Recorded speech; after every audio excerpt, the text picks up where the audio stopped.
Bueno, vamos a reanudar la sesión y tenemos sentados ya en la mesa a los dos presentadores, al tándem que va a presentar la siguiente ponencia. Recuerdo el título: Los motores de la investigación, la defensa, la competición y el ocio.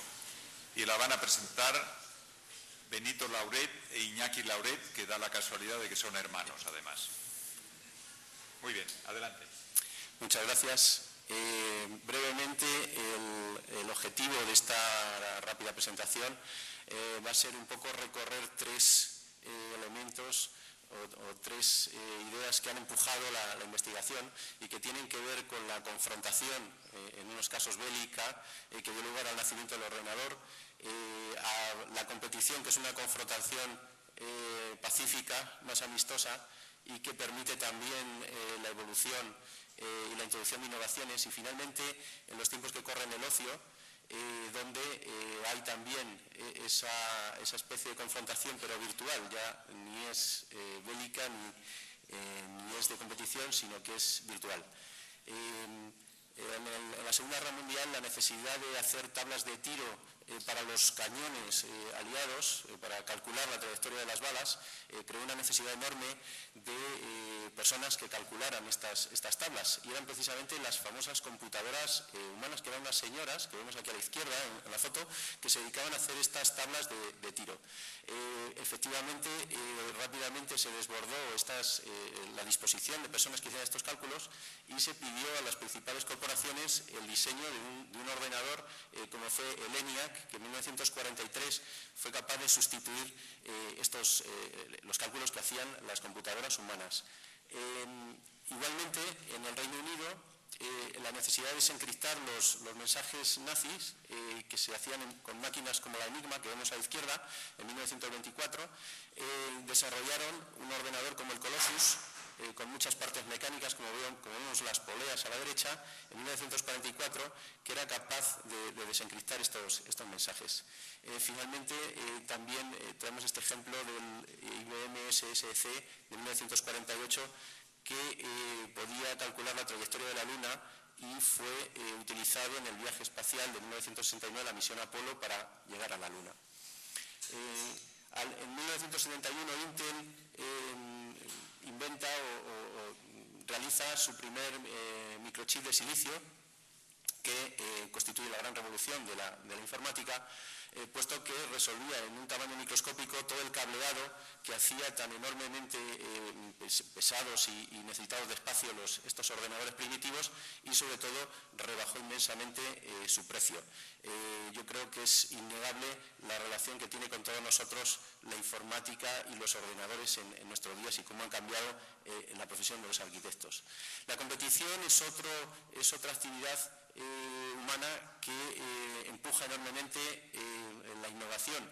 Baste con ver la diferencia entre un Fórmula 1 del 68 o el último Renault de Fernando Alonso, con nuevos materiales compuestos, estudios aerodinámicos, etc. Existe un campeonato que aprovecha este empuje que tiene la competición para la introducción de coches de pila de combustible de hidrógeno, que se llama Fórmula 0, en el que está inscrita, por cierto, una universidad española, que es la Universidad de Zaragoza. La Escuela Universitaria Politécnica de la Almunia de Doña Godina participa con su car de hidrógeno, como vemos aquí, pues en confrontación con instituciones tan prestigiosas como el Royal College de Londres. La competición también ha llegado a la arquitectura, la competición real, con prototipos reales. Y tenemos como ejemplo el concurso Solar de Candor americano, que aprovecha este impulso que da la competición para crear prototipos de casas solares sostenibles, con nuevos materiales, nuevos sistemas energéticos, etc. Finalmente, el ocio es uno de los impulsores de la tecnología. Lo dice Melvin Kranberg en su libro Historia de la Tecnología, y vemos aquí diversas generaciones de videojuegos, cómo han mejorado su potencia gráfica y finalmente permiten hacer programas de simulación. Le paso la palabra a mi hermano, que va a hablar sobre... vamos a ver. Aquí hay un vídeo.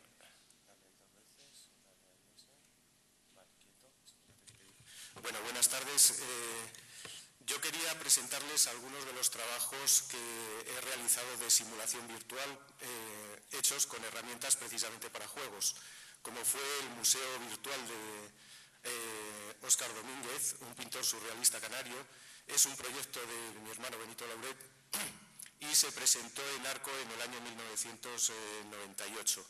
Este museo recogía una selección de la mejor obra del pintor canario y se presentó en CD-ROM. Pero a medida que ha ido avanzando la tecnología y las herramientas para la realización de juegos, pues hemos podido aprovechar algunas funciones nuevas, iluminación en tiempo real, fenómenos físicos y sobre todo modelos de mayor complejidad para las presentaciones virtuales. Así realizamos en el año 2007, por ejemplo, la presentación del prototipo de la casa solar para el concurso solar de Catrón y que estuvo en la página de la UPM, del equipo de proyecto de la UPM, accesible de forma interactiva. Esto es lo que yo denomino simulaciones clásicas, simulaciones en las cuales se construye un escenario y después se puede visitar. El usuario puede moverse por ese escenario y puede visitar las diferentes, en este caso, por ejemplo, exposiciones en la Casa Encendida, que fue un proyecto que dirigí también en el 2007. Esto es una reproducción de la Casa Encendida en el mundo virtual de Second Life, donde se realizan las exposiciones que se realizan en la Casa Real. Pero según avanza la tecnología, empezamos a tener ya herramientas que permiten lo que es el desarrollo interactivo del mundo virtual, en el cual va orientándose hacia una forma de funcionamiento en la cual ya no solo visitamos un escenario en el cual que nos han construido previamente, sino que podemos empezar a modificar ese escenario. Este es un programa, por ejemplo, desarrollado para juegos, para realizar escenarios de juegos, y lo que estáis viendo se está realizando es una captura del programa en tiempo real. Al mismo tiempo se están desarrollando algoritmos fractales para también poder construir en tiempo real. Esto que estáis viendo, por ejemplo, es un motor 3D. Toda la construcción, todo el escenario ha sido creado con algoritmos. No hay ningún modelado clásico en un programa de 3D, sino que la construcción, todas las carreteras y todas las partículas, la luz, todo es una formulación matemática que puede ser modificada interactivamente y que da lugar a entornos pues, de este tipo. A mi modo de ver, pues el futuro cercano es precisamente que la modificación del entorno formará parte del juego en las próximas generaciones de videojuegos y de herramientas de este tipo que están surgiendo. Muchas gracias y buenas tardes.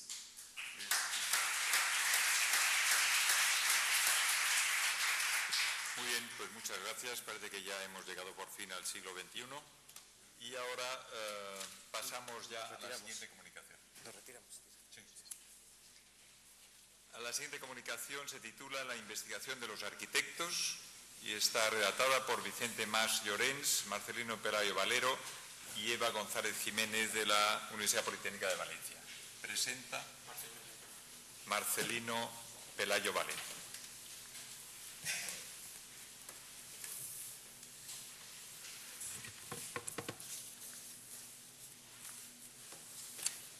Bueno, buenas tardes.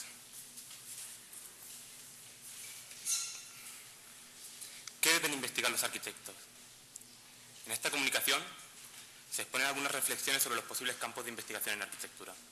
Seguramente es imposible señalar rasgos comunes a toda la investigación que pueden realizar los profesores vinculados a una escuela de arquitectura.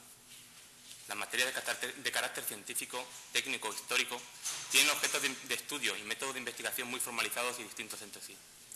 Lo que se cuestiona en esta comunicación es la posibilidad de realizar investigaciones que involucren a la arquitectura como un proceso global y no a cada uno de sus aspectos. Se trata de averiguar la posibilidad de investigar en el campo del proyecto arquitectónico, no en sus aspectos metodológicos, documentales o didácticos, sino en su capacidad de dar respuestas completas a problemas complejos vinculados con el hábitat. Una primera cuestión es la organización de la actividad investigadora. En el ámbito de los proyectos arquitectónicos se dan dos posibilidades de actuación: la integración de los profesores en equipos de investigación que incluyen a investigadores de otros campos, como pueden ser los institutos de investigación especializados, como el caso del Instituto del Patrimonio, o la formación de grupos de investigación homogéneos que intentan concentrar los esfuerzos en un enfoque proyectual de la investigación. En este último caso, las dificultades se encuentran en el individualismo, que es consecuencia de la extrapolación al mundo de la investigación de los hábitos generados en la práctica en el mundo de la investigación. Una práctica de la arquitectura desde el ejercicio libre de la profesión y en la falta de una cultura de la investigación formalizada en ese campo. La situación real del profesorado en las escuelas es la de una mayoría de profesores asociados vinculados a la actividad profesional, en sus propios despachos, y la de un bajo número de doctores dentro del personal docente investigador.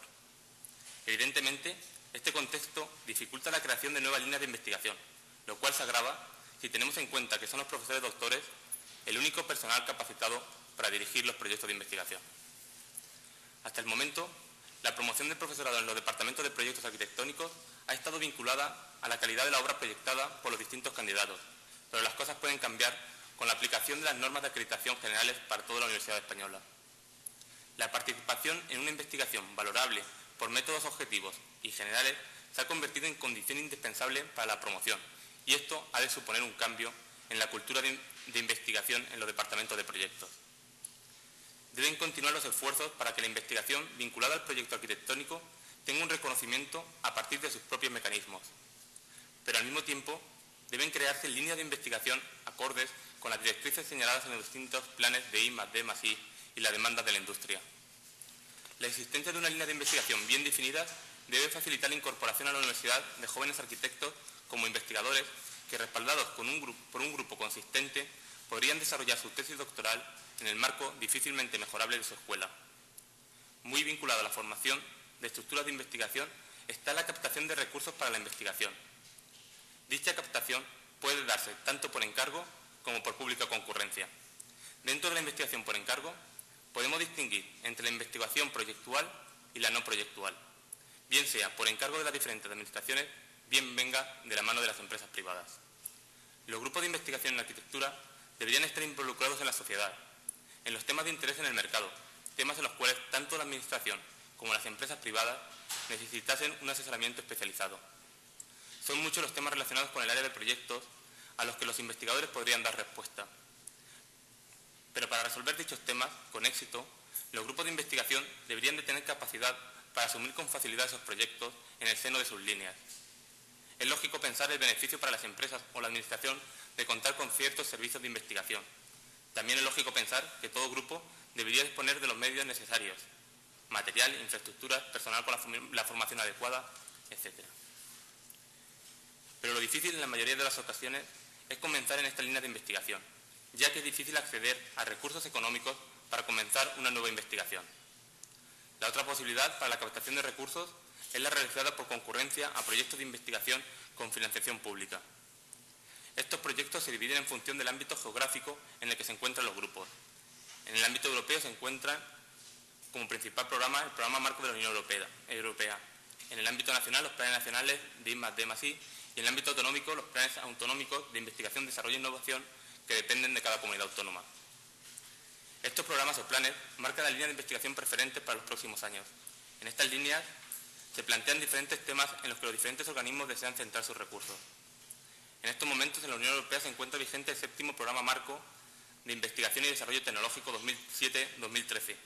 Dentro del programa son diferentes las actividades de investigación que se encuentran recogidas en sus áreas temáticas, áreas genéricas donde es difícil dar cabida a las posibles líneas de investigación desarrolladas dentro del área de proyectos arquitectónicos. Entre las ayudas públicas de ámbito nacional destaca el Plan Nacional de Investigación, que marca los temas de investigación preferentes para los próximos 4 años.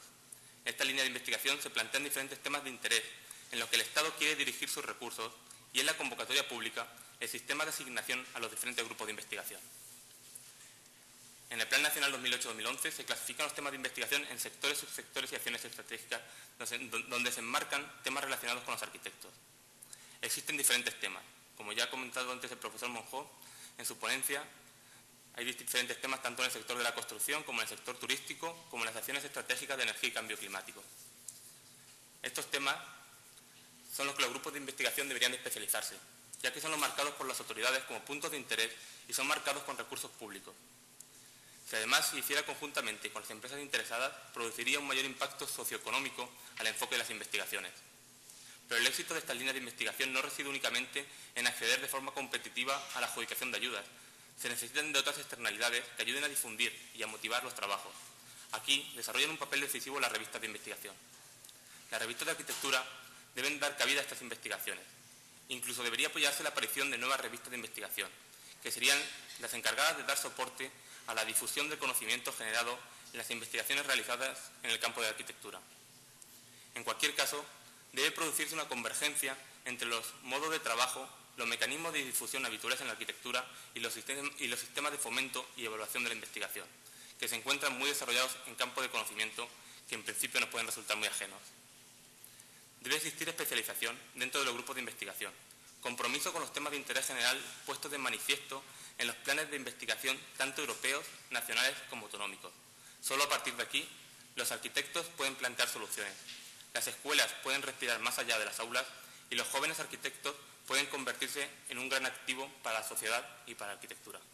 Muchas gracias.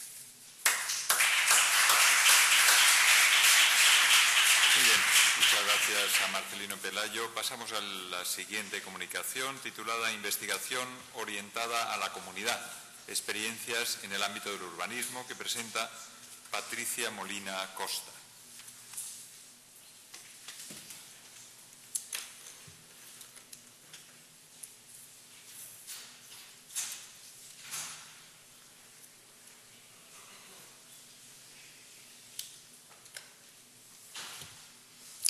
Hola, buenas tardes. Mi comunicación trata sobre las nuevas formas de colaboración entre la sociedad civil y la universidad en la producción de conocimiento en el ámbito del urbanismo. Hablaré primero de la investigación basada en la comunidad y de su forma más habitual, sobre todo en Europa, que son los science shops, con dos ejemplos en España, para después pasar a relacionarlo con experiencias de investigación basada en la comunidad en el ámbito de las escuelas de arquitectura en España. Y por último haré algunas conclusiones. La investigación basada en la comunidad surge de la premisa básica de responder a las demandas de la sociedad civil y se trata de una investigación colaborativa entre sociedad civil e investigadores universitarios con fines transformadores, normalmente, que trata de responder a las necesidades que plantea la sociedad civil. Una de las características más importantes de la investigación basada en la comunidad es que acepta como conocimiento válido el conocimiento no experto, el conocimiento del ciudadano, el conocimiento a pie, podríamos decir. Existen diferentes modelos de investigación basada en la comunidad en función del grado de implicación de la comunidad, de la sociedad en esa investigación. Pueden desde ser simples receptores de una investigación que se produce en el ámbito de la universidad, aunque lo más deseable es que los grupos que se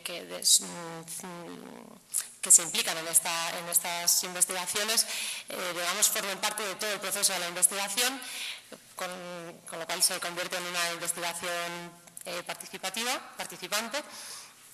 una investigación participativa, y cuando los propios investigadores se involucran en los ámbitos donde la sociedad civil demanda esa investigación, se convierte en una investigación participante que suele ser muy fructífera, puesto que el conocimiento fluye en dos direcciones. La forma más habitual de las investigaciones basadas en la comunidad, sobre todo en Europa, son los science shops. No tienen todavía mucho arraigo en España y por tanto tampoco se ha hecho ninguna traducción muy afortunada, entonces los voy a llamar así. Son estructuras académicas a las que acuden los grupos civiles, ONGs, asociaciones de vecinos, etcétera, con demandas de investigación concreta por temas que les afectan. Tienen su origen en las boutiques de droit de finales del siglo XIX, los primeros science shops son de principios del siglo XX y a partir de los años 70 tienen un mayor impulso. El primer science shop propiamente dicho se inaugura en la Universidad de Utrecht en el 74 y desde entonces se han proliferado por toda Europa. En España todavía no existe ningún ejemplo que claramente se ascriba a este nombre, pero sí hay algunas experiencias iniciales.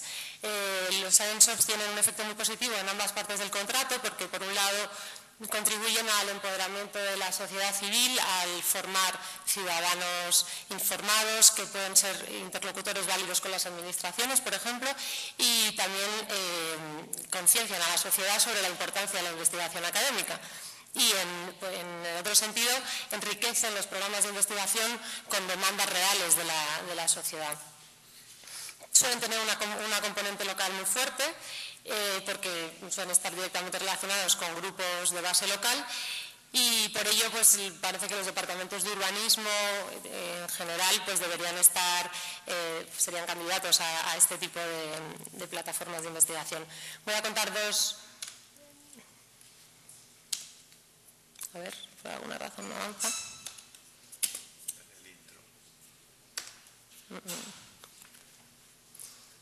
Vale. Dos experiencias en España, rápidamente.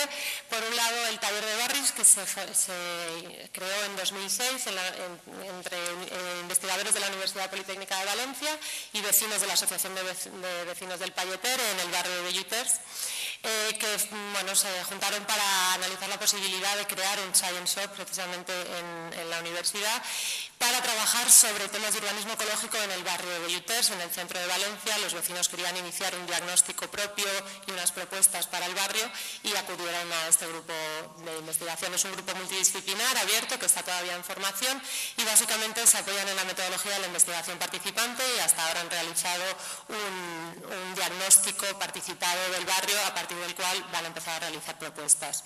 Otro de los ejemplos es el Centro de Estudios Ecosociales de la Universidad de La Laguna, que funciona desde el año 2003. Se trata de un foro interdisciplinar sobre relaciones entre medio ambiente y sociedad, que trata de fomentar los valores ecosociales tanto en la universidad como en la sociedad y en las instituciones. Y bueno, pues en principio surgió como respuesta a la demanda de una asociación ecologista para pues crear un foro sobre temas de ecología en la universidad, y funciona un poco como un nexo entre precisamente la universidad y la sociedad, pues creando foros de debate sobre proyectos polémicos, etcétera. Voy a darme más prisa. Voy a relacionar este tema de la investigación basada en la comunidad con ciertas experiencias que han surgido en los últimos años en las escuelas de arquitectura, donde parece que los estudiantes están demandando mayor vinculación de su formación como arquitectos con los problemas reales de la ciudad, de los ciudadanos. Estas asociaciones han surgido muchas, voy a hablar en concreto de tres muy rápidamente. Buscan ese mayor contacto con los movimientos sociales, con las asociaciones de vecinos, etcétera. La primera de ellas es la Arquitectura y Compromiso Social, que surgió en Sevilla, se formó en 1993 y agrupa a tanto a estudiantes como a profesores. Tiene carácter de ONG, vinculada a la universidad, y trabaja sobre todo en temas de hábitat, tanto a nivel internacional como local. Y destaca especialmente el proyecto que tienen de taller de asesoramiento técnico a los barrios, donde dan soporte técnico al movimiento asociativo en su análisis de la realidad urbana y la elaboración de propuestas. Han participado dando soporte al proceso participativo del Plan General de Sanlúcar la Mayor, han hecho diferentes proyectos. En Valencia encontramos Arquitectura se mueve, que nació en 2005, es una asociación de estudiantes y básicamente trata de fomentar el espíritu crítico y la participación de la comunidad universitaria, así como fomentar la autoformación del alumno en temas de compromiso social especialmente. Por destacar, realizaban un taller de participación en Belluters, precisamente en colaboración con el taller de barrios que describía antes. Por último, el laboratorio urbano en esta escuela, colectivo al que pertenezco desde que lo fundamos. Hemos realizado diferentes actividades que básicamente trataban de suplir esa carencia que sentíamos desde la formación reglada que recibíamos, buscando mayor contacto precisamente con los agentes que construyen la ciudad desde el movimiento asociativo, desde la base, desde la vivencia, porque creemos que toda esa información que puede aportar un ciudadano de su vivencia de la ciudad es muy valiosa y es necesario incorporarlo a... Voy terminando y realizamos ciertos proyectos aquí en la escuela donde no voy a entrar. Para concluir, que creo que es necesario incorporar la visión del no experto al análisis de la realidad, especialmente en el ámbito del urbanismo y especialmente en la investigación en urbanismo. Por otra parte, estamos viendo con estas experiencias que he relatado brevemente que los estudiantes están demandando una adecuación de la enseñanza que reciben en las escuelas a las necesidades de la realidad y también nuevas formas de aprendizaje más vinculadas a la autoformación, a las individuaciones disciplinares, al trabajo colectivo y horizontal.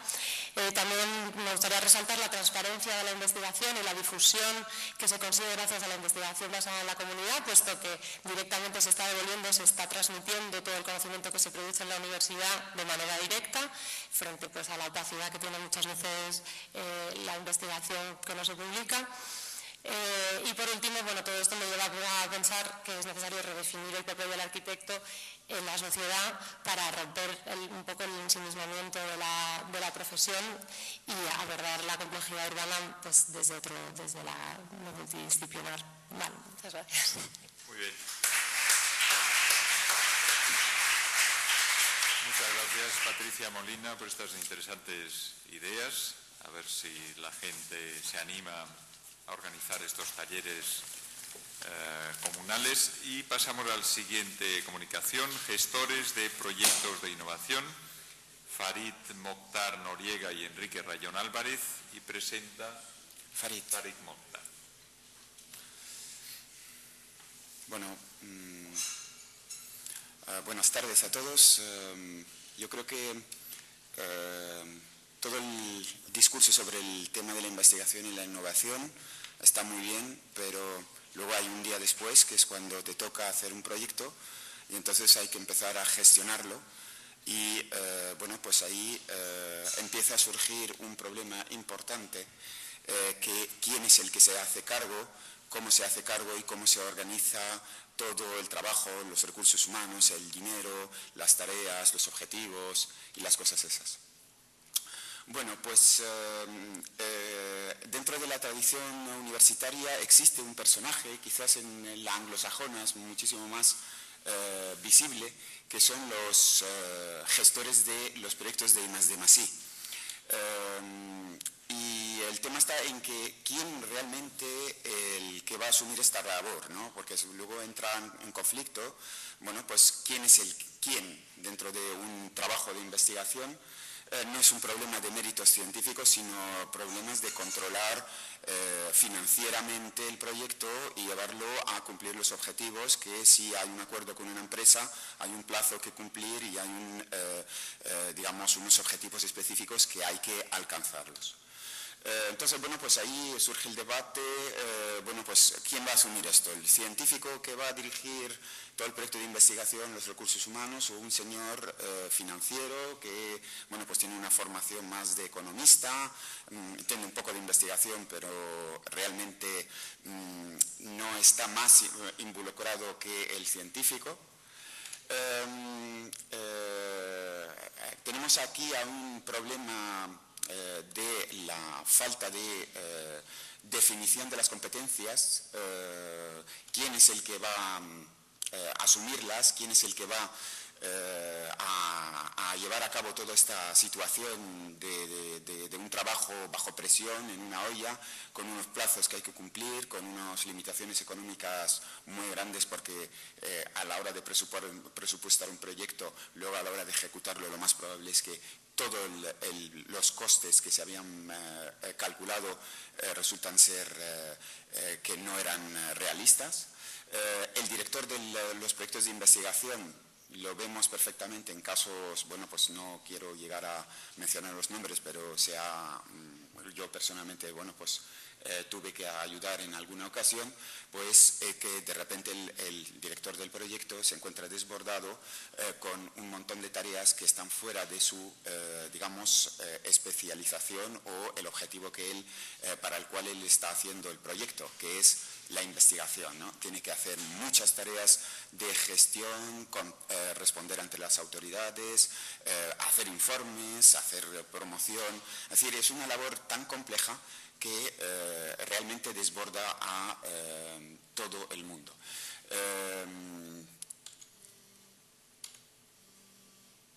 Es como si estuviera...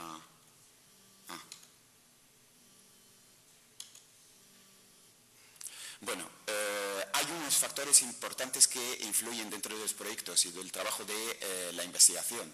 Es decir, hay unos objetivos, hay una financiación, hay un coste, hay unos trámites administrativos muy complejos, bastante sofisticados, no son tan sencillos. Hay que hacer una planificación, esa planificación hay que cumplirla.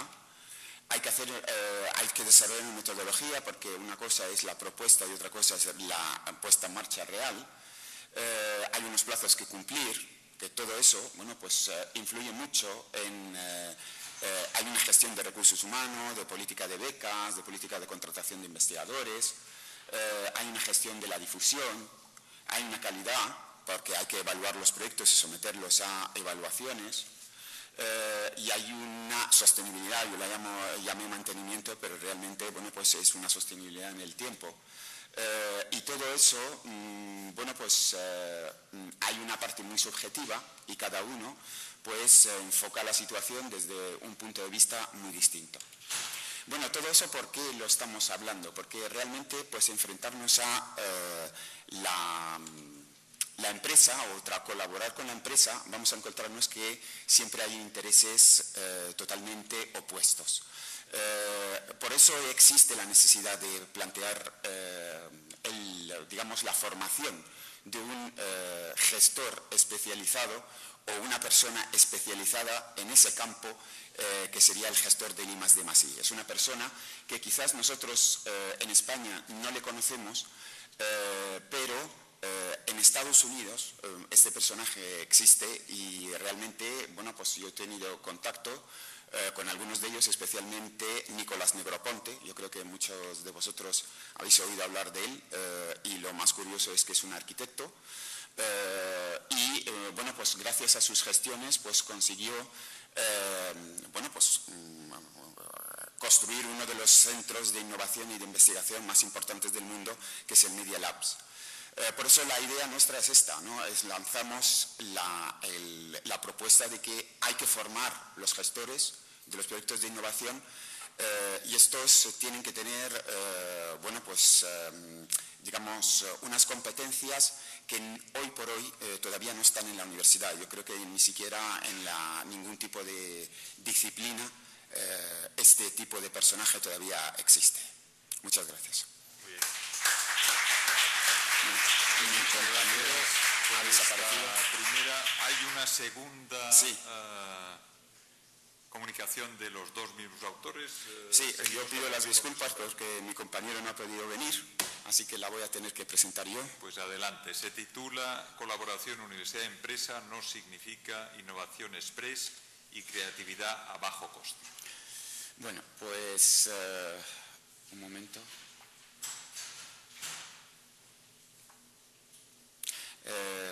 Una de las problemáticas que un grupo de investigación y generalmente todos los investigadores es que bueno, pues tenemos una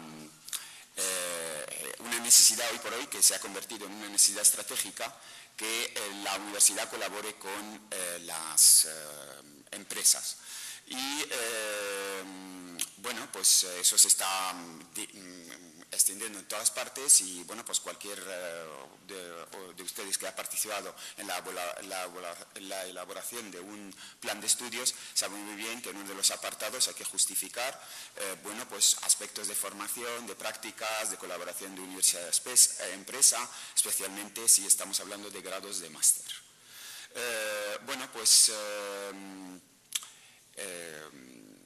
ahora, ¿qué hacemos? Bueno, pues la universidad se va a convertir en una especie de bueno, pues, organismo que está totalmente sometido a la empresa o actuar de forma independiente y con autonomía.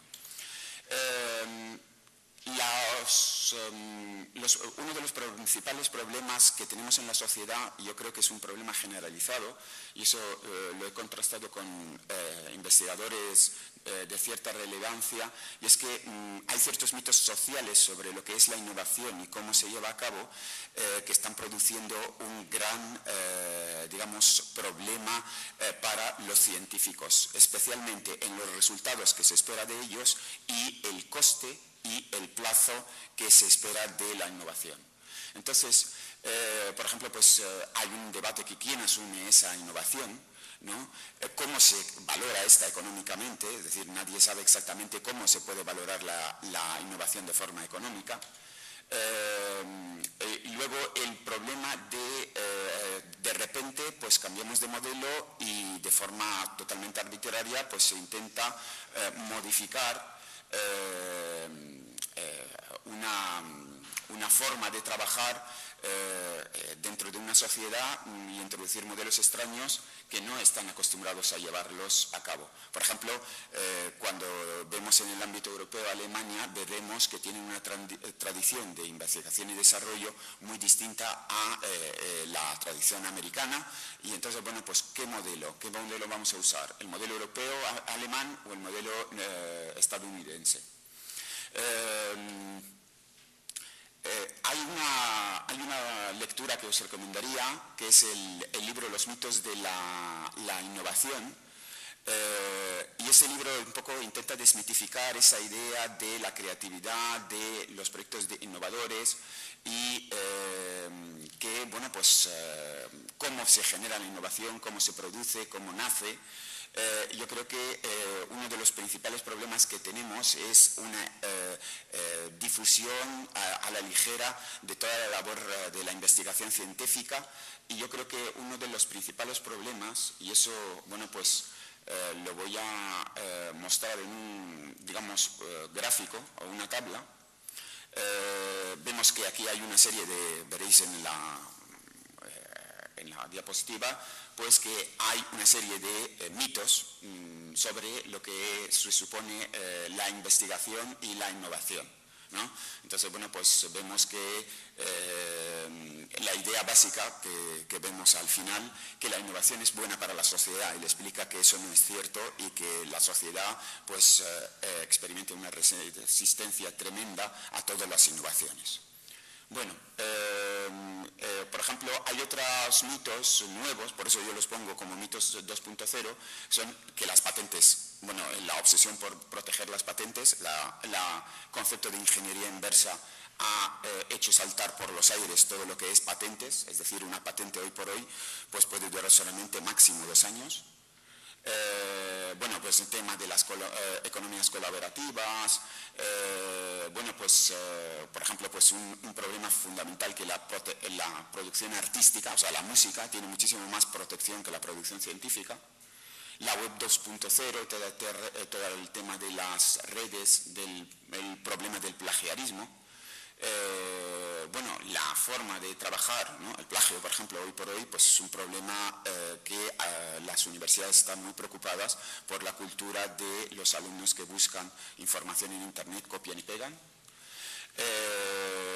Bueno, pues aquí en España hay un caso especial, es decir, hay unos problemas dentro de lo que es el ámbito español sobre bueno, pues preocupaciones sociales y la función de la universidad y la función de la relación de la universidad con la empresa, desde, bueno, pues quizás uno de los aspectos más importantes es la cultura del capital a riesgo, es decir, nadie quiere arriesgar y todo el mundo quiere beneficio y garantías de que va a obtener beneficio, y si invierte 1, quiere 5. Entonces, bueno, pues si no se le garantiza esto, pues no quiere arriesgar, ¿no?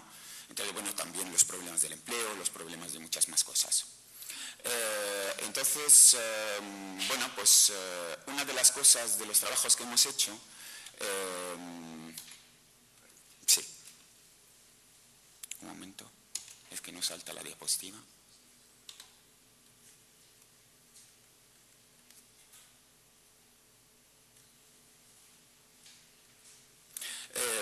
Bueno, uno de los principales mitos que también, y eso es una cosa que, bueno, pues me gustaría comunicar mucho a los que realmente asumen la labor de la decisión política, y es que, como veis en esa tabla, tenemos 3 etapas que parecen, bueno, pues que primero vemos en una parte que la parte técnica, los científicos son muchísimo más tolerantes al cambio, a la innovación. Sin embargo, la sociedad no es tan tolerante a esos cambios y a esas innovaciones, lo toma con muchísimo más,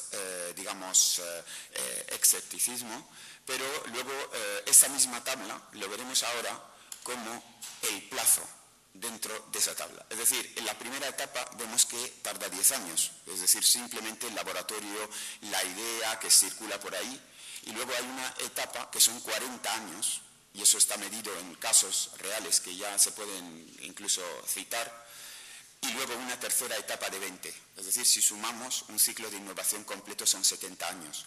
Para que llegue una idea al mercado, para que os imaginéis, tenemos que pasar como mínimo entre 30 y 40 años de trabajo sin resultados económicos muy garantizados. Entonces, ¿quién va a pagar esto? Esa es la reflexión que yo pongo al final de esa ponencia, ¿de acuerdo? Si eso tarda tanto, ¿quién quiere asumir este riesgo? Es muy difícil, ¿de acuerdo? Muchas gracias. Muy bien. Pues muchas gracias por estas reflexiones. Pasamos a la siguiente comunicación, titulada Investigación y empresa privada, escrita y presentada por el profesor Luis Moya. Muchas gracias. 2 minutos. ¿Cómo es la cosa? Yo te aviso. Vale. Bueno, muchas gracias. Yo creo que la escuela nos brinda una oportunidad de contar pues la situación bastante difícil en la que estamos la gente que queremos investigar sobre arquitectura. Porque otra cuestión sería hablar de la trayectoria exitosa de nuestras investigaciones, pero como me parece que es el porcentaje menor, aquí yo creo que es la oportunidad para hablar precisamente de cuáles son nuestras dificultades, y ya que esto se está editando y grabando, pues que tenga cierta trascendencia.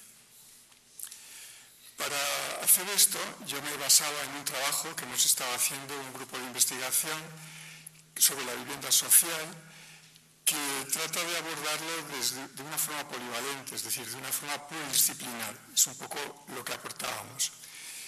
Entonces, esto surge concretamente porque hay una empresa privada que se dedica a promover cooperativas para personas trabajadoras de un sindicato, y entonces va viendo que las cosas están cambiando en el panorama y necesita pues aclararse cómo hacer esa nueva gestión y cómo llevar a cabo los nuevos proyectos.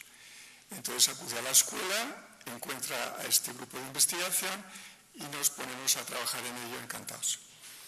Este primer trabajo surge, se llama La vivienda reducida, y fue precisamente con el decreto que surgió cuando la ministra de la Vivienda pensó que también el Ministerio debía de proteger las viviendas pequeñas, cosa que suscitó una crítica enorme, ¿no? También nosotros, pero también pensamos que qué había detrás de todo ello. Lo estudiamos y llegamos a la conclusión de que de verdad era una cosa necesaria. La relación con esta empresa fue tan buena que entonces pensaron que había otro tema que les interesaba, que es, estamos en un momento de cambio, ¿qué han hecho en Europa? Vamos a intentar aprender lo bueno de lo que han hecho por ahí fuera, para no repetir los errores. Entonces hicimos un segundo trabajo que se llama La vivienda social europea, que también está publicado en un libro con este nombre. Entonces, voy a sacar ya las conclusiones del trabajo de investigación propiamente y no tanto las conclusiones de esos trabajos que están publicadas y que son legibles. Incluso en la comunicación, esto también se puede leer un poco los objetivos en la comunicación y la metodología. Si tuviera tiempo, en todo caso, pues al final hablaría de eso. Pero yo creo que es más importante en estos breves minutos que tenemos que plantee algo que luego me gustaría que se pudiera discutir. En primer lugar, ¿por qué un trabajo sobre la vivienda reducida o sobre qué se ha hecho en Europa es un tema que debe financiar una empresa privada? Parece que lo lógico tendría que ser una institución pública, ¿no? Concretamente el Ministerio de la Vivienda, recién creado, parece que esto le abriría un camino, ¿no? O sea, no sabemos todo aquí, ni mucho menos de temas tan claves como es el alquiler que no es nada fácil, ni se puede improvisar con un decreto ley, sobre la bioclimática en la construcción y sobre, por ejemplo, la industrialización. Pero por destacar 3 aspectos que me parecen muy importantes en los cuales se tiene que orientar la nueva vivienda, ¿no? La nueva vivienda social. Es verdad, podemos decir, que al hacerlo una empresa privada, la aplicación ha sido mucho más inmediata, más concreta, etcétera, pero no ha tenido la difusión, la repercusión de que un tema tan importante podía haber tenido. El Ministerio ha visto el libro, los libros, y, como le han parecido que eran muy pertinentes, pues incluso ha puesto su sello, los distribuye, etcétera. O sea que no puedo quejarme, en todo caso, ha habido una cierta colaboración. La segunda cuestión es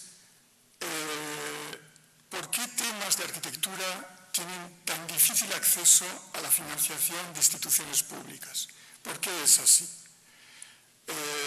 No solamente a la financiación, sino también está peor reconocido, y hay que decirlo, los trabajos que se hacen en esta escuela para la cuestión de acreditarse o para los famosos sexenios de los profesores funcionarios. ¿Por qué esto es así?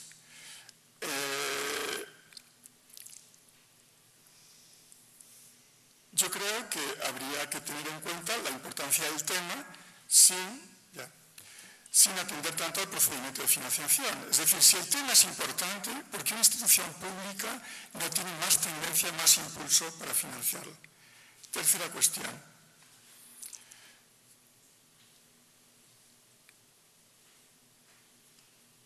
En arquitectura se ha llegado ya a conseguir en las comisiones de sexenios, en acreditaciones, que el proyecto de arquitectura tiene un cierto valor.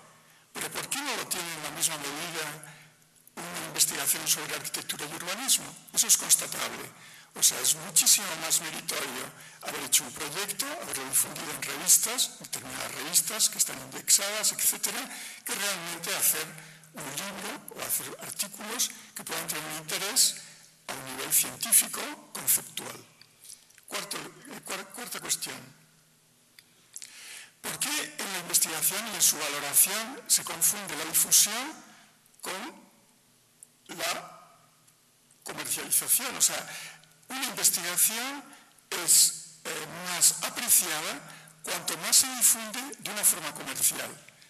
Las revistas indexadas pues, se caracterizan porque tienen una difusión muy grande y muchas veces porque comercialmente esos patentes, esas investigaciones, tienen un reflejo inmediato. Y en quinto y último lugar, ¿por qué las instituciones insisten tanto en la colaboración con las empresas privadas si realmente no veo que haya enlaces claros entre las instituciones y las empresas privadas? O sea, yo creo en lo que nosotros hemos conseguido, como he contado antes, es pura labor del gestor, que el gestor es un pobre profesor investigador con poquísimos medios y es el que tiene que hacer puente.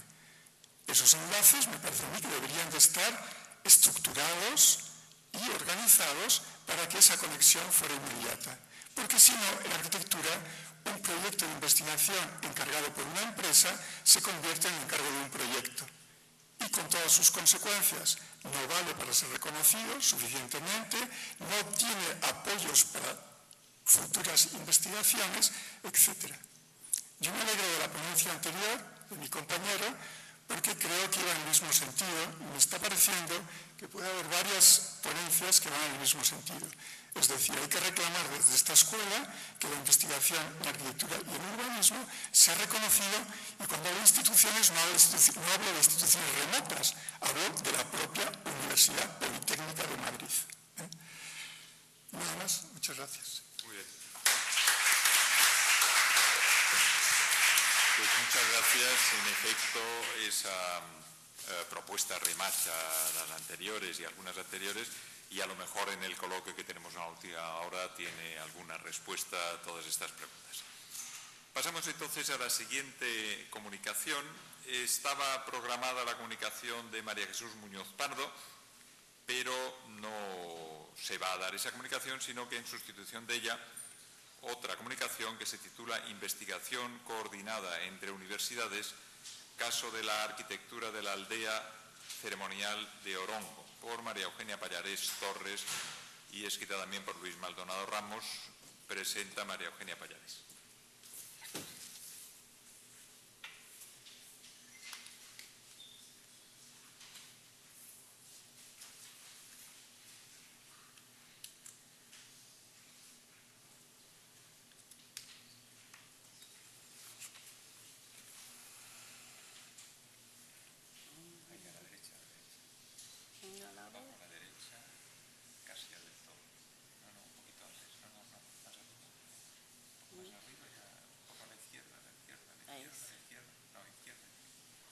Ok, no lo veía, lo tengo yo al otro lado. Hola, buenas tardes. Esta comunicación da cuenta de los avances de una acción que se inició en el año 2002 con la participación de la Universidad Politécnica de Madrid y la Universidad de Chile, que estaba destinada a crear una instancia de formación de doctorado y en la ejecución ha generado instancias de investigación replicables.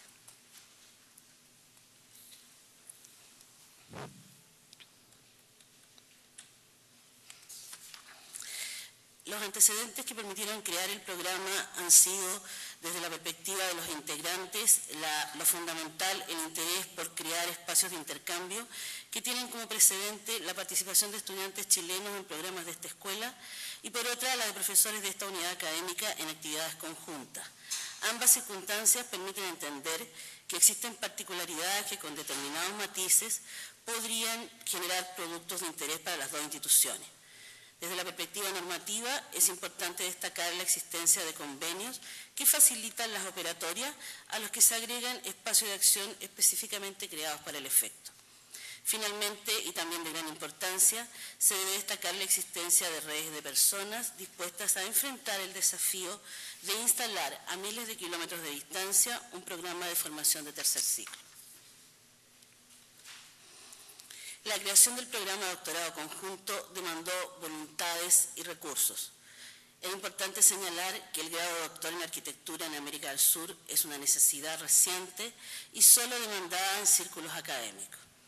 Después de 8 años que se estableció el convenio, los resultados que primero se observan son los cuantitativos, que indican demanda constante, pocos graduados, muchos más en camino y permanente interés por el ingreso. Sin embargo, es necesario identificar los otros resultados, aquellos que se focalizan en la evaluación de las acciones emprendidas y en la medida de los productos que se han generado.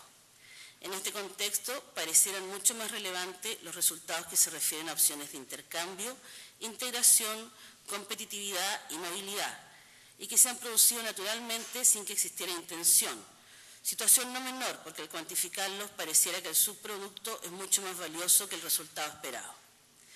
Debido a que, sin lugar a dudas, la creación de redes de investigación no solo podrá acoger doctorandos, sino que fundamentalmente podrá profundizar tópicos que aportan al conocimiento.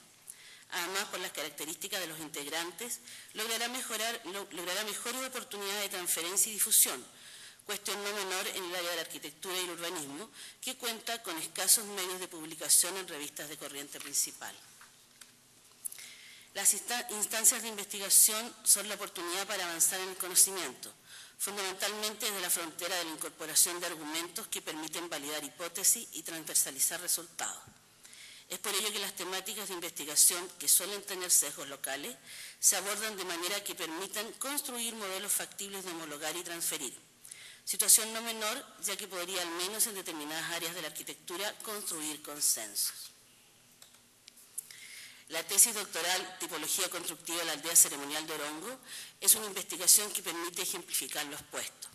Es el típico caso de un tema asociado a una localidad débilmente conocida, por lo que necesariamente el estudio debe contribuir no solo proponiendo líneas de investigación, sino que identificando al menos dos caminos. Por una parte, las que se relacionan con el modelo de análisis y que en este caso debiera ser replicable a diversos escenarios de cobijo prehistórico, y por otro, a la profundización en aspectos propios de la especificidad del estudio, o sea, la aldea.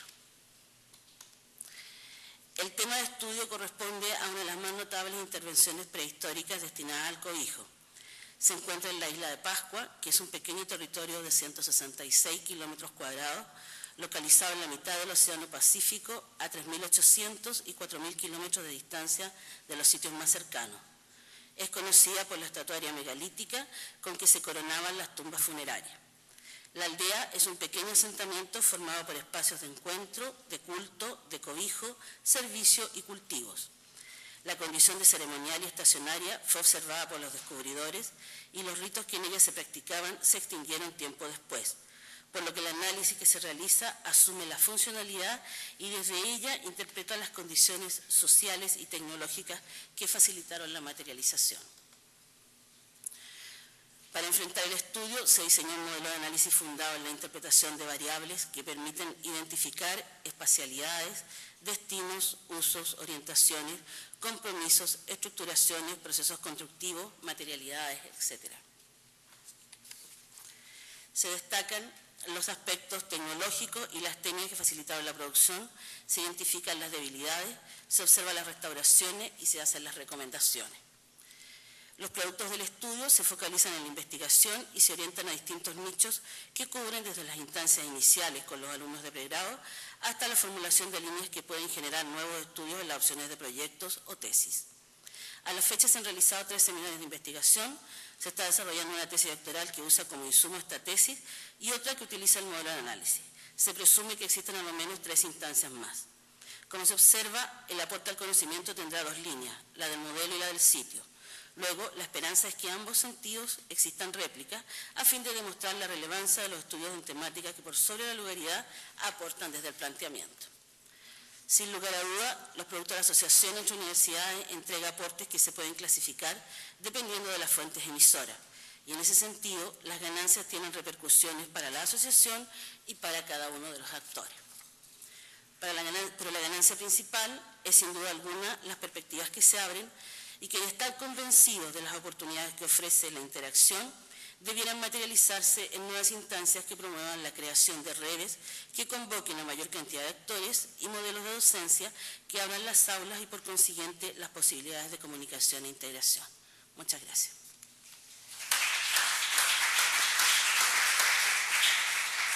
Muchas gracias a María Eugenia Pallarés por esa propuesta de colaboración interuniversitaria que evidentemente tiene sus frutos.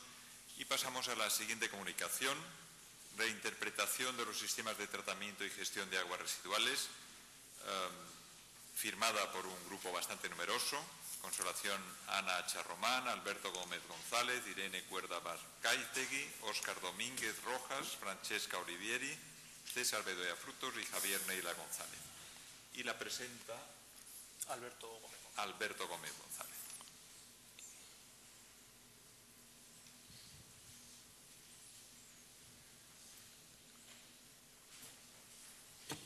Este es un grupo de esta escuela, para que esté claro el origen. Adelante. Sí, ese es el grupo ABIO, Arquitectura Bioclimática en un entorno sostenible de aquí, de la Escuela Técnica Superior de Arquitectura de Madrid.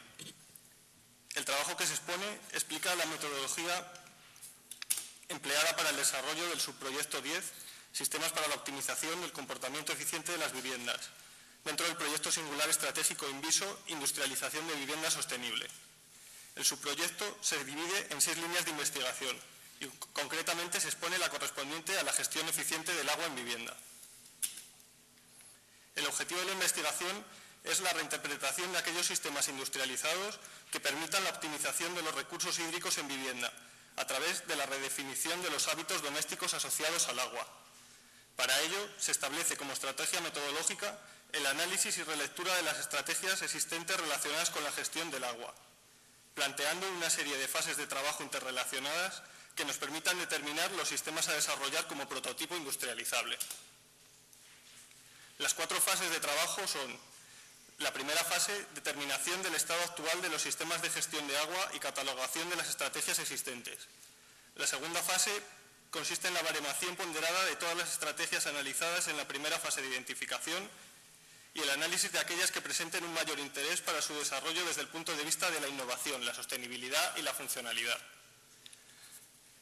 En la siguiente fase se desarrolla las estrategias seleccionadas a modo de prototipos, llegando a un grado de definición tal que permita su construcción e industrialización. Y por último, en una cuarta fase, la construcción de prototipos y análisis de resultados obtenidos derivados de su aplicación en diferentes demostradores. A continuación se describirán detalladamente cada una de las etapas de investigación. En esta primera etapa se ha realizado una búsqueda de los sistemas empleados en el ámbito de gestión de agua. Se pretende elaborar un gran mapa de estrategias organizadas en forma de árbol, provenientes no solo del ámbito arquitectónico. El objetivo es actuar sobre un campo de acción lo más amplio posible. Por ello se ha recurrido a áreas tan diversas como la agricultura, la botánica, el urbanismo o la ingeniería. De este modo se pretenden analizar sistemas aplicables en situaciones interdisciplinares. La principal dificultad frente al elevado volumen de sistemas existentes supone establecer una estrategia de organización de toda la información recogida. Para ello se recurrió, por un lado, al sistema de agrupación por familias en forma de árbol y, por otro, mediante el tratamiento detallado de cada estrategia a través de un sistema de fichas de detalle. Se han estudiado 7 subconjuntos principales: aguas pluviales, reducción de consumo, riego, piscinas, reciclaje de aguas grises, depuración de aguas residuales y calidad de agua. Estos se subdividirán en tanto subconjuntos como sea necesario, sin perder la transversalidad que permite la inclusión de una misma estrategia en varios subconjuntos de especialidades diferentes. Bueno, es un ejemplo del árbol. En total se han incorporado al árbol 166 estrategias relacionadas con la gestión del agua. De forma paralela, cada estrategia se ha analizado detalladamente mediante 2 tipos de documentos: fichas analíticas escritas y fichas gráficas. En ellas se describe el funcionamiento y las características cuantitativas y cualitativas de cada estrategia. Para la organización de la información específica de cada estrategia, se ha establecido una ficha tipo, donde se establezcan los parámetros descriptivos aplicables a todos los sistemas. A continuación, se presenta un esquema de ficha tipo desarrollada correspondiente al sistema de reciclaje de aguas grises para llenado por bombeo de cisterna de inodoro y riego de jardines mediante depósitos de depuración aerobia a través de membranas de ultrafiltración.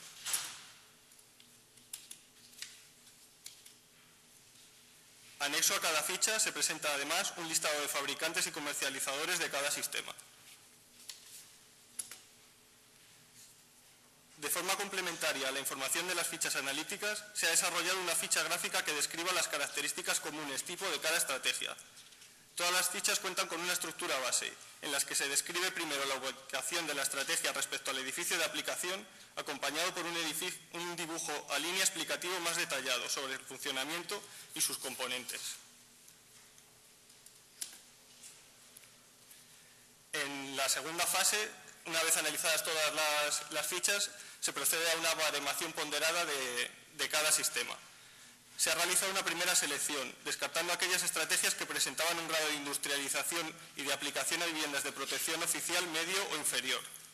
El resto se han sometido a una segunda evaluación, cuyos parámetros a ponderar son innovación, sostenibilidad y funcionalidad, con los porcentajes que en la diapositiva se indican. De los resultados obtenidos, se observa que los sistemas de tratamiento de aguas grises presentan una alta capacidad de desarrollo en el ámbito de la VPO. La reutilización de las aguas grises para funciones que no requieren agua potable supone un importante avance sostenible y económico.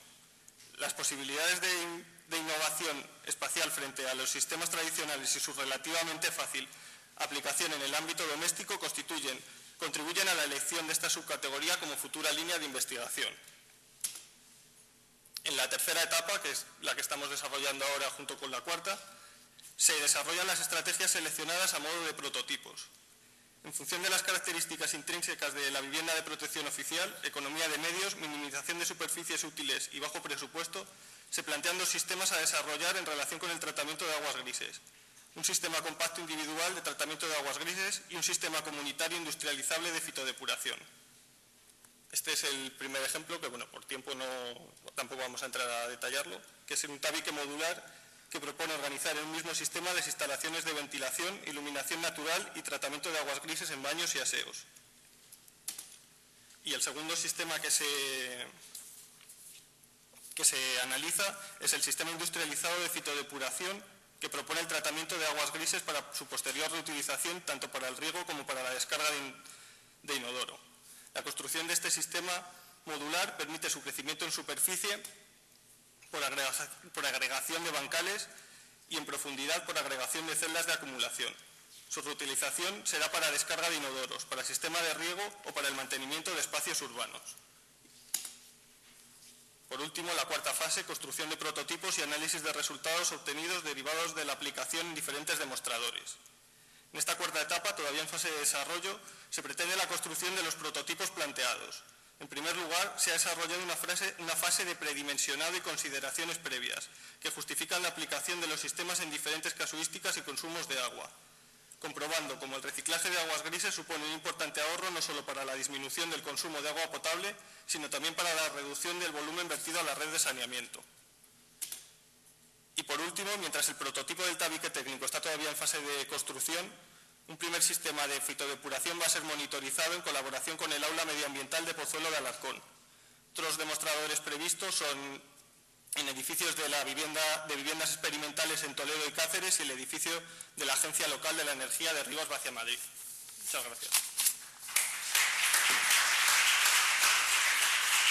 Muy bien, pues muchas gracias. Ha sido un ejemplo muy claro de metodología que probablemente pueda ser aplicable a otros proyectos de investigación. Pasamos entonces a la siguiente comunicación, titulada Reflexionar sobre lo próximo para construir escuela, la arquitectura del turismo, firmada por Ricard Pié, Carlos Rosa y Javier Bonet, y presentada por Carlos Rosa.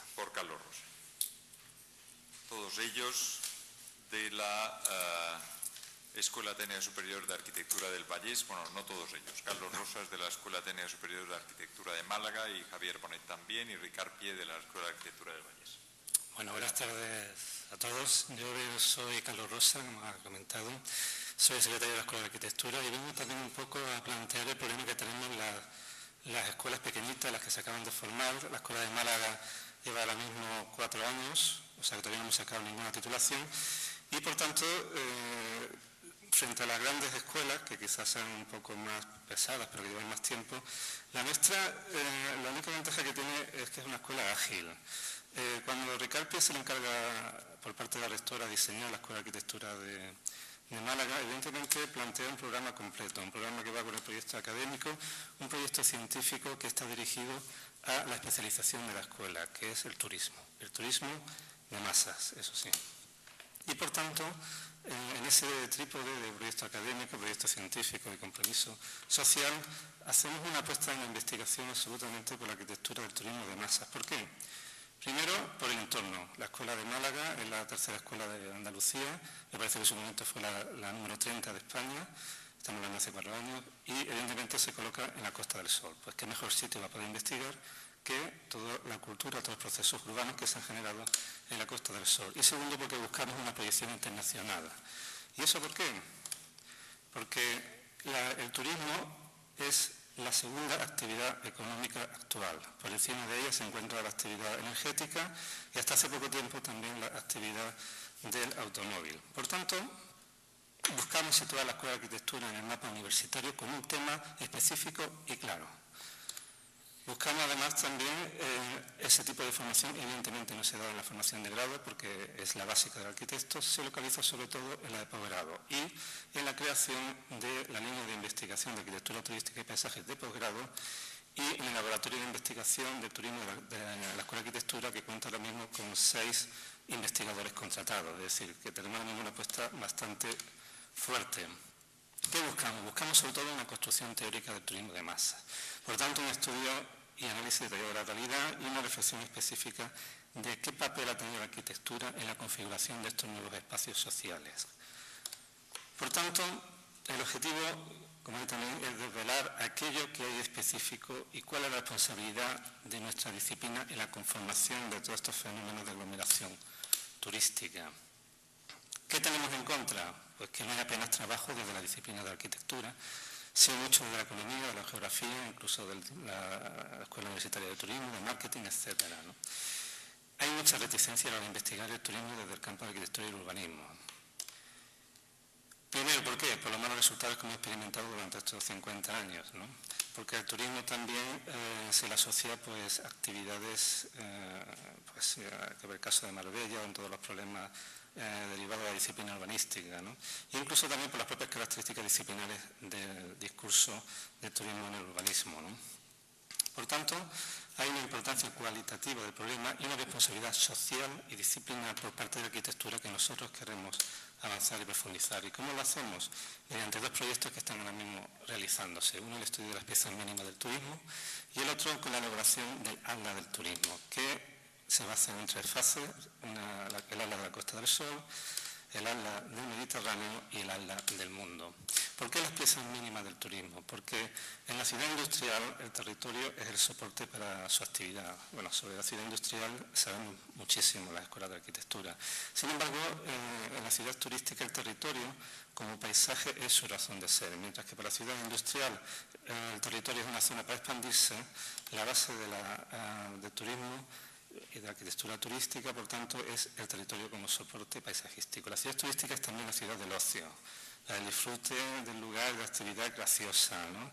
En otras palabras, la ciudad que nace en las condiciones del lugar y del goce de sus atractivos. Pero también aparecen en la ciudad turística fenómenos de colonización del territorio, ¿no? Descubrimiento y apropiación de nuevos paisajes. Por eso son necesarias la creación, o se organiza en unas unidades independientes que son capaces de colocarse en ese territorio y colonizarlo, ¿no? Territorio por descubrir por parte de los turistas, ¿no?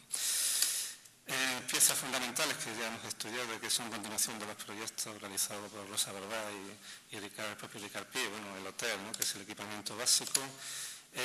La ciudad jardín, en este caso la unidad de alojamiento de baja densidad, la vivienda, el chalet, bueno, en definitiva es el chalet que se considera más que nada una forma parasitaria del hotel, porque el hotel al fin y al cabo es el elemento de industria turística y que constituye esos espacios. Y una tercera parte de esas piezas mínimas pues serían los equipamientos turísticos complementarios, ¿no? Que tienen la capacidad, muchos de ellos, de que ellos mismos construyen un lugar turístico, ¿no? Como son los campos de golf, las marinas, los centros de salud, centros de meditación, en fin, todo lo que está proliferando últimamente y con mucha rapidez, ¿no? El otro gran proyecto que estamos realizando es el ALA del turismo de sol y playa, ¿no?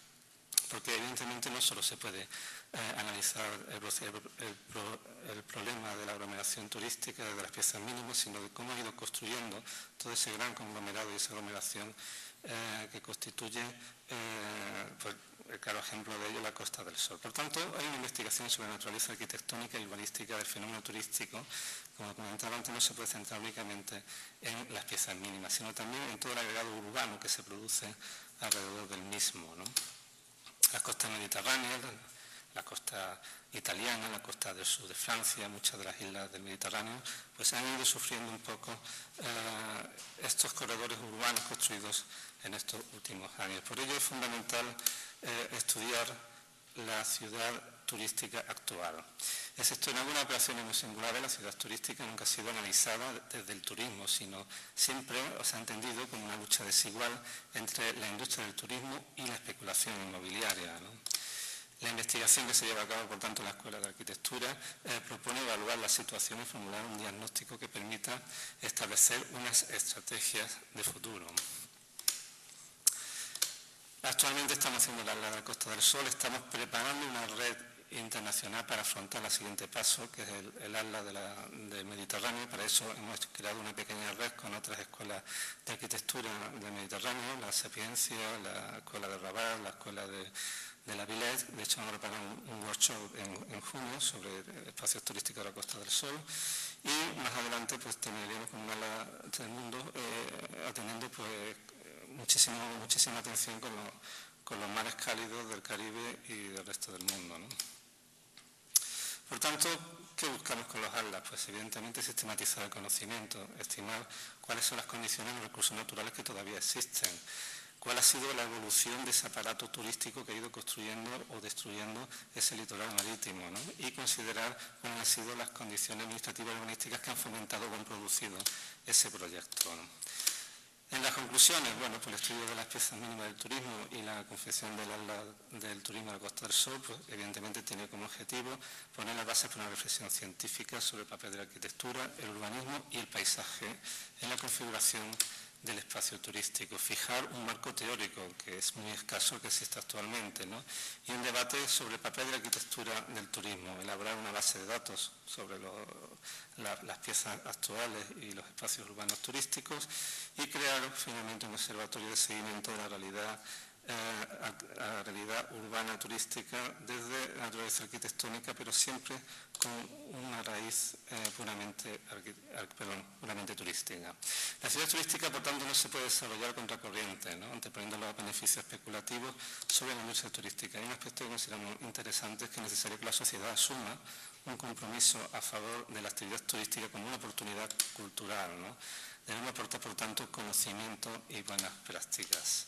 El proyecto universitario, por tanto, de la Escuela de Arquitectura de Málaga parte del reconocimiento del entorno, de la preocupación de sus problemas y propone una reflexión disciplinar de la arquitectura con el propósito de buscar un lugar en el mapa científico internacional. Bueno, ofrece también una respuesta a cuestiones y problemas que plantea la sociedad actual. Bueno, muchas gracias. Pues muchas gracias. Confiamos en que todos estos estudios turísticos redundarán en un beneficio para la industria del turismo y para el paisaje. Y pasamos a la siguiente comunicación, la protección del patrimonio desde el planeamiento urbanístico, presentada y firmada por María Teresa Pérez Cano. María Teresa Pérez Cano viene de la Universidad de Sevilla, de la Escuela Técnica Superior de Arquitectura. Muy bien, yo por lo menos voy a cerrar para evitar un poquito de contaminación visual. Muy bien. Buenas tardes, muchas gracias. Y la ponencia que tenéis trata sobre la protección del patrimonio desde el planeamiento urbanístico. Yo voy a hacer una reflexión general a nivel español, pero sí es verdad que la nueva entrada en vigor de una nueva ley de patrimonio en Andalucía en el 2008 ha supuesto, podemos decir, un punto de inflexión en las relaciones entre planeamiento urbanístico y protección del patrimonio.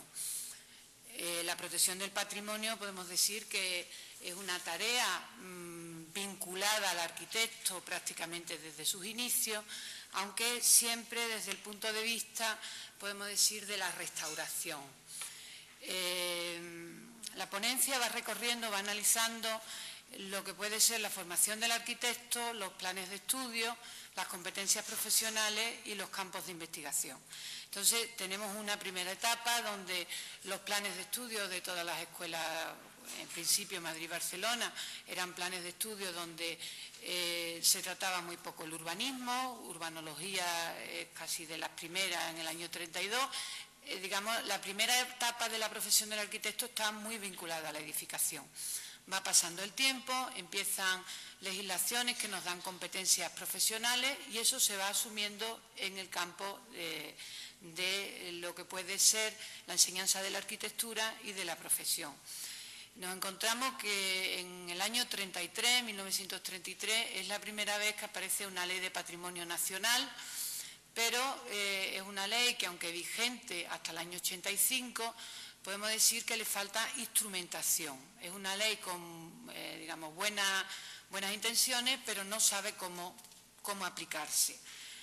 Se va desarrollando la profesión del arquitecto, se va desarrollando la enseñanza en la escuela, vamos aumentando de escuelas, van aumentando de planes de estudio y podemos decir que a partir del año 56, cuando a raíz de las nuevas leyes del suelo el urbanismo se incorpora a la profesión, aparece ya una serie de planes de estudio, 56, 64 podemos decir, donde se consolida el estatus que tenemos ahora mismo. Yo creo que hasta el propio nombre de las jornadas lo marca. Son jornadas en investigación en arquitectura y urbanismo. Y yo diría, ¿dónde se queda el patrimonio? Bueno, es una reflexión que ya daremos. Quiere decir que la mayoría de los que estamos presentes nos hemos formado con planes de estudio donde teníamos unas competencias profesionales mayoritariamente en arquitectura y urbanismo, las dos especialidades tradicionales de casi todas las escuelas hasta que esa raíz común se perdió, eran las dos especialidades, edificación y urbanismo. ¿Qué nos encontramos? Que hemos desarrollado la ciudad una ciudad que ha crecido fundamentalmente con una ley del suelo que favorecía el crecimiento de las ciudades, y ese crecimiento pues es lo que nos hemos dedicado fundamentalmente desde los departamentos de urbanismo, la enseñanza del urbanismo. ¿Qué ocurre? Que la ley del 85, podemos decir, la ley de patrimonio del 85 marca un cambio porque instrumenta la protección del patrimonio a través del planeamiento urbanístico. Y esa instrumentación se nos devuelve en una nueva competencia profesional que debemos de adquirir. Podemos decir que hasta prácticamente los planes de estudio de los años, el plan de estudio del 98 de Sevilla fue de los primeros que incorpora las 3 especialidades: edificación, urbanismo y patrimonio. Pero, sin embargo, la mayoría de los profesionales que estamos formados con planes, porque yo creo que todo el que tenga por aquí menos de 25 años puede estar más formado académicamente, pero el que sea mayor ha vivido, digamos, en ese ámbito de esas 2 especialidades, es lo que tenemos. Tenemos una instrumentación para el patrimonio vinculada al urbanismo que está o ha nacido de un sistema urbanístico pensada para la ciudad de crecimiento. Quiere decir que choca el sistema. Tenemos una ley que nos remite a un instrumento que es el planeamiento, y un planeamiento que se ha surgido, se ha desarrollado, se ha investigado desde el punto de vista, podemos decir, de la ciudad que crece, pero no de la ciudad que se consolida, que se renueva. Evidentemente, son muchos los planes de estudio. Yo en la ponencia hago un recorrido que se trata, podemos decir, el patrimonio, mucho desde la restauración, desde la construcción, los departamentos de construcción, si es una parte, pero la construcción es un aspecto, podemos decir, concreto de la arquitectura, pero nosotros generamos ciudades, generamos edificios, y ahí diríamos que es una de las, digamos, peligros que yo le veo que estamos o que tenemos ahora mismo. Si nos ponemos en el punto de vista de Bolonia, en este proceso de reducción que se nos viene encima, ¿cuál es la perspectiva? Pues en esa reducción yo digo que vamos a volver al arquitecto del siglo XIX, al arquitecto dedicado exclusivamente a la edificación, y las otras competencias, como puede ser el urbanismo o la protección del patrimonio, se nos va a quedar fuera o podemos decir delegada a másteres o a otras cuestiones más importantes. Yo, como nos preocupa mucho la investigación, yo iba a terminar pues con un ejemplo internacional que a lo mejor pues nos puede llamar la atención, ¿no? Todos estamos muy preocupados por el publicar, por los sesenios, por los índices de referencias y tal. Yo creo que todos aquí presentes sabemos que el índice, digamos, de revista de la NECA más conocido es el AVERY. El AVERY, pues bueno, supongo que alguno lo conocerá. La Universidad de Columbia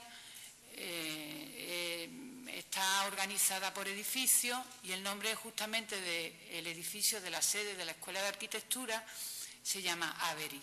Luego podemos decir que en el campo de la investigación el AVERY es una referencia. Pero ¿cómo se llama la Escuela de Arquitectura de Columbia? Se llama GSPP, que es Graduate School in Planning and Preservation. Yo creo que esa sería mi mensaje final. O sea, que si la referencia de investigación a nivel máxima ahora mismo es el AVERY, que no perdamos de vista que la escuela es en arquitectura, planeamiento y conservación del patrimonio. Muchas gracias. Muy bien. Pues muchas gracias a María Teresa por esa nueva propuesta de enfoque más claro hacia la conservación del patrimonio. Y pasamos a la penúltima comunicación: método sistemático para la rehabilitación de grandes conjuntos urbanos, de Luis Gerardo Ruiz Palomeque.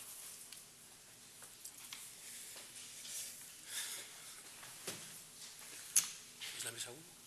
¿La mesa 1?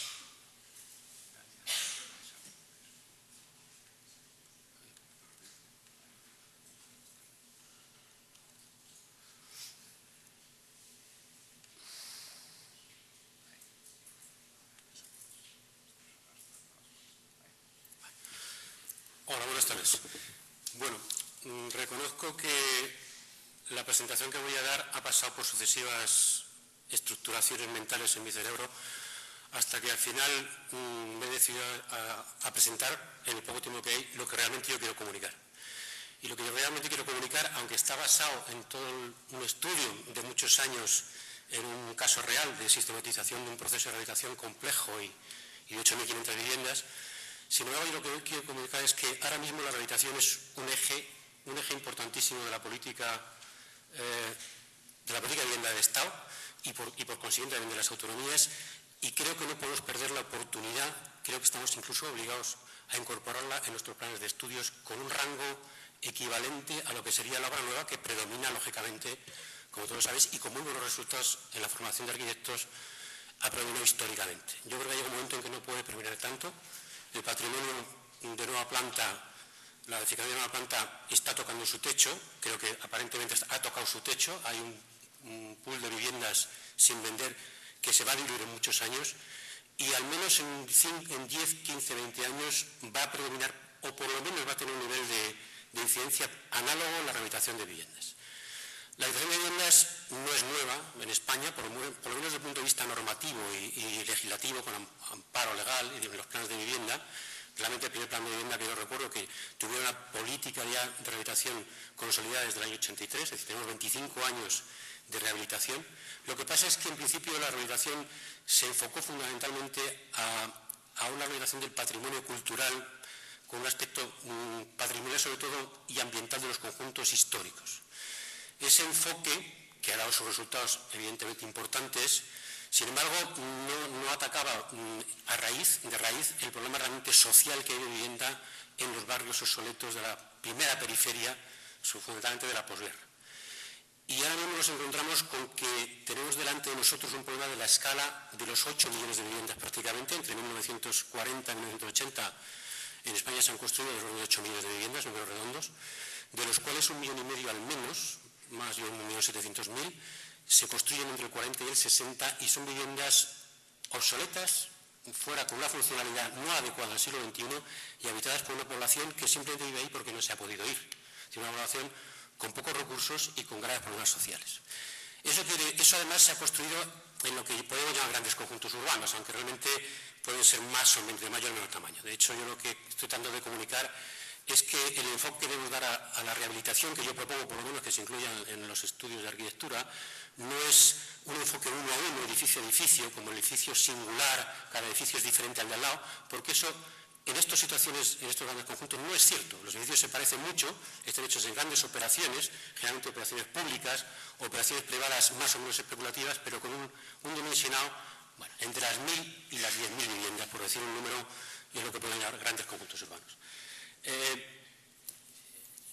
Yo pensaba presentar el trabajo de Zaragoza, el Ayuntamiento de Zaragoza hace ya unos años contactó con nosotros y nos solicitó establecer los criterios y las bases para un amplio programa de rehabilitación que se extendía a una serie de pequeños conjuntos que sumados unos a otros, pequeños o medios conjuntos que sumados unos a otros suponían 8.500 viviendas.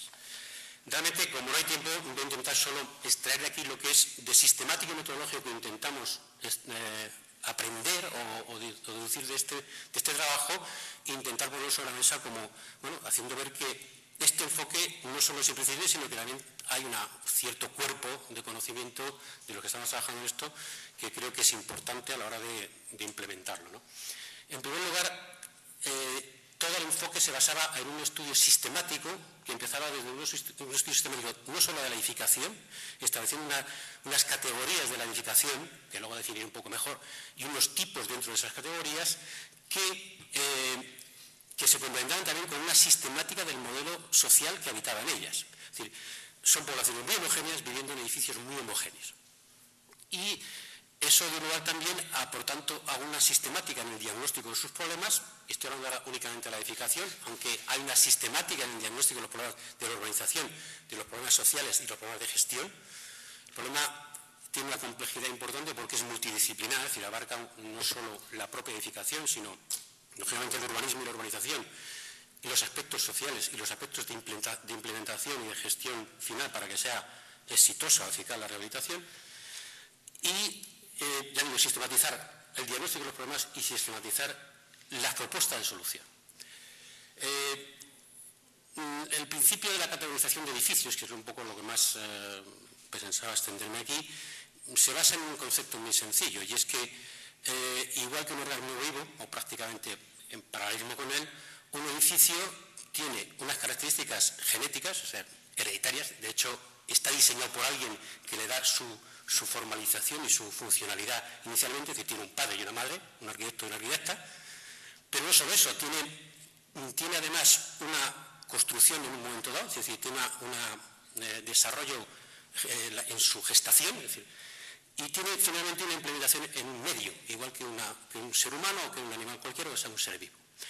Eso, que aporta sus potencialidades para ser perdurable, también puede aportar sus potenciales problemas a largo plazo, de forma tal que, en general, edificios construidos en una misma época y, por tanto, con los mismos criterios de diseño y los mismos conocimientos técnicos, construidos con una misma tecnología y, por tanto, con un mismo desarrollo de gestación, tienen en un medio único, homogéneo, ambiental, una sistemática aparición de los problemas en la misma época, repetidos, sistemáticos y análogos en todos los casos.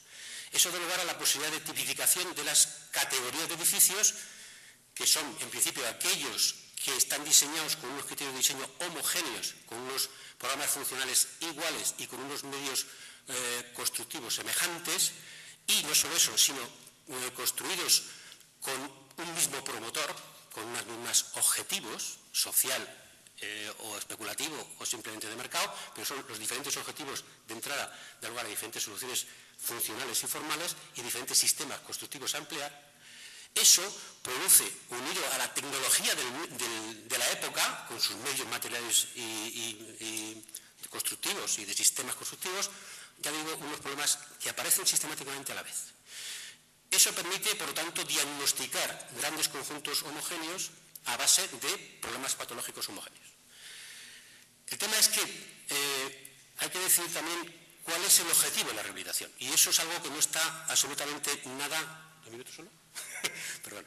No está absolutamente nada definido ahora mismo. La rehabilitación, todo el mundo tiene una idea diferente y hay que de alguna forma definirla.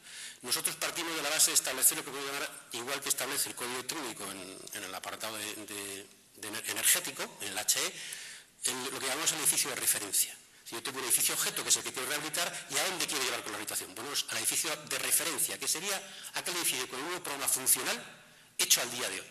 El objetivo es que la edificación obsoleta se actualice y consiga los mismos estándares funcionales, formales y de calidad de vida y de respuesta a los problemas que tiene, análogos a los que tenía la vivienda actual. ¿Qué ocurre?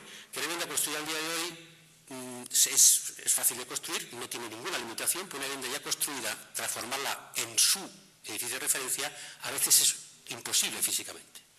Eso quiere decir que la normativa que tenemos ahora mismo está coja, es decir, hay una línea de investigación importante que sería que el código técnico, que es el primero que se nos puede ocurrir, transformarlo, adaptarlo en sus elementos obligatorios, recomendables o simplemente no utilizables para la rehabilitación con el objetivo de conseguir la máxima identidad entre el objeto y la referencia, y esos problemas sistemáticos con unos objetivos sistemáticos dan lugar a unas respuestas constructivas sistemáticas dentro de un sistema constructivo previo, original, sistemáticamente igual. Por lo tanto, se pueden identificar las soluciones. Y se pueden identificar las soluciones, se pueden dar precios unitarios a esas soluciones. Se pueden dar precios unitarios a las soluciones, se puede evaluar el costo con una aproximación muy importante, del 5 al 10% a priori, prácticamente con un muy poco trabajo de base. Y bueno, pues ya me dicen que me abra. Únicamente decir que, repito cuando he empezado, creo que es el momento que no podemos dejar pasar de implementar la rehabilitación con la misma capacidad de horario lectivo, de incidencia que la obra nueva, para la que estamos muy preparados, y establecer con ella o una línea, un itinerario de especialidad o a partir de ahí un máster o incluso líneas de investigación que pueden ahondar en todo lo que hemos hablado y todas las demás incidencias que hay a nivel de social y poblacional y a nivel de gestión, que es muy importante el modelo de gestión para poder llegar a una rehabilitación exitosa. Nada más. Muy bien, muchas gracias. Además, ha sido un complemento muy interesante a la comunicación anterior, las dos orientadas hacia la formación en rehabilitación o en intervención en lo ya construido. Y pasamos a la última comunicación de esta tarde, la iniciativa UrbanNet sobre investigación y sostenibilidad urbana en Europa, que nos presenta Eduardo de Santiago Rodríguez, que además de ser profesor de la Escuela de Arquitectura de Alcalá de Henares, está también en el Ministerio de Vivienda como consejero técnico de Suelo y Políticas Urbanas. Adelante, Eduardo. Voy a ver si consigo acceder al PowerPoint.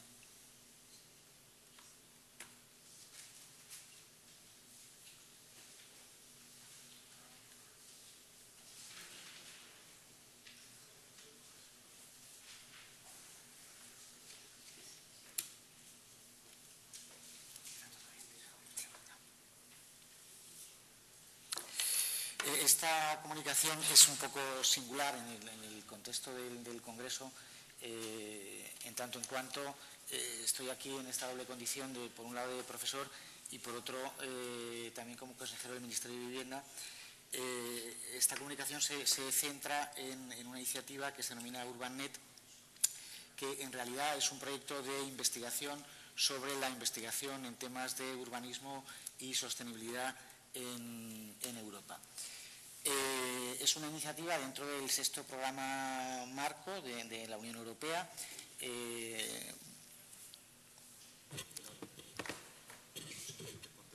Vale. Bueno, perdón porque la presentación está en inglés.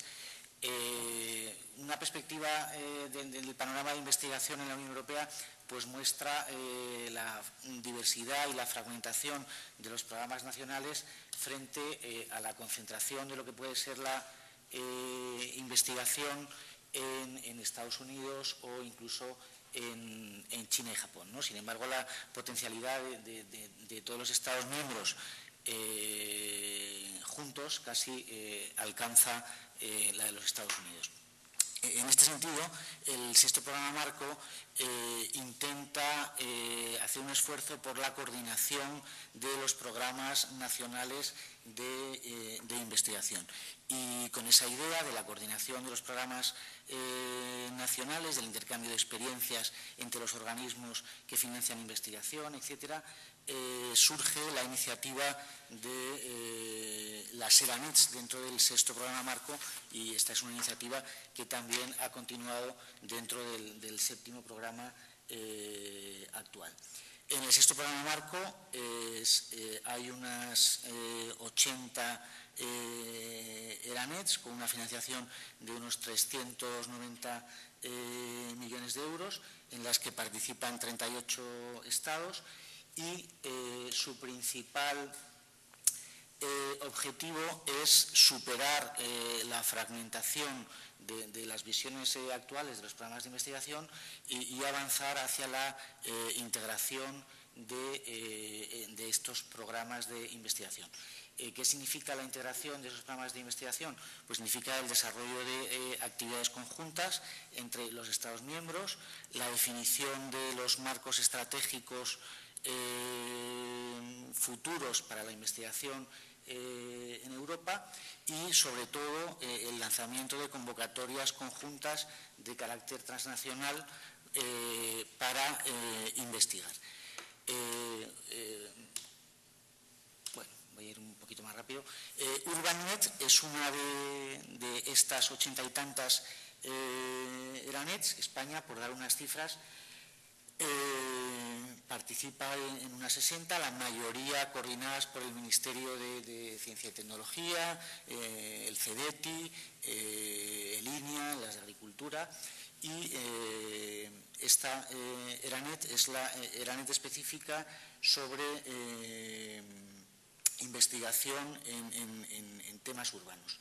Se constituyó en el año 2006 y durará hasta el año 2010 y recibe 3 millones de euros de financiación de Europa. Participan 16 socios de 13 países europeos, algunos de ellos, como Turquía, todavía no son Estados miembros, y aquí aparecen las instituciones que participan, entre ellas algunos ministerios como el español, el ministerio francés, hay una institución que es también Hábitat, Naciones Unidas, y también distintos organismos e institutos de investigación donde existen en otros países, como es en Suecia, donde la investigación no se centraliza desde el Ministerio, sino desde estos organismos de investigación. Bueno, ¿en qué consiste la iniciativa Urbanet? Hay cinco programas de trabajo, voy a ir muy rápido. Bueno, hay uno que es la coordinación de todo el proyecto, un segundo que es la investigación y el intercambio de experiencias en cuanto a programas de investigación en todos los países que participan en el consorcio. Como resultado de este bloque de trabajo, en la página web del proyecto se puede acceder a una web donde aparecen todos los programas de investigación en temas urbanos que están vigentes ahora mismo en Europa, lo cual creo que es muy interesante para los investigadores poder acceder ahí a todos los programas con toda la financiación que existe, las condiciones de participación, etcétera. Un segundo programa que es la identificación del marco estratégico futuro de investigación sobre sostenibilidad urbana, que también está disponible en la web, y he traído unos folletitos si alguien luego quiere acceder a alguno. Un cuarto programa que es la implementación de convocatorias transnacionales de investigación. No me va a dar tiempo porque ya tengo que cerrar, pero ya se ha lanzado una primera convocatoria de proyectos transnacionales, es decir, en los que tienen que participar como mínimo socios investigadores de 3 Estados miembros, y se va a lanzar una próxima convocatoria en el mes de octubre aproximadamente. El resultado de esta convocatoria, pues han participado 10 organismos de financiación y con una bolsa presupuestaria de 3 millones de euros. Se están financiando en este momento 24 proyectos que incluyen a un total de 170 investigadores. Aquí tienen la base de proyectos de investigación en la página web, donde se puede buscar por temas, por países, por organización, y se accede a la información de todos los programas que existen en Europa. Bueno, sobre el marco de referencia en investigación, como digo, quien quiera más información puede consultar la página web. Se ha hecho una taxonomía de la sostenibilidad urbana en Europa, o verlo en el folleto. Y en cuanto a los proyectos que se están financiando, aquí pueden ver un poco las categorías. Se están financiando proyectos sobre temas de democracia, sobre temas de género, sobre temas de uso del suelo, sobre temas de vivienda, sobre temas de economía y ciudad, sobre temas de urbanismo comercial y cambio climático. Muy bien, muchas gracias.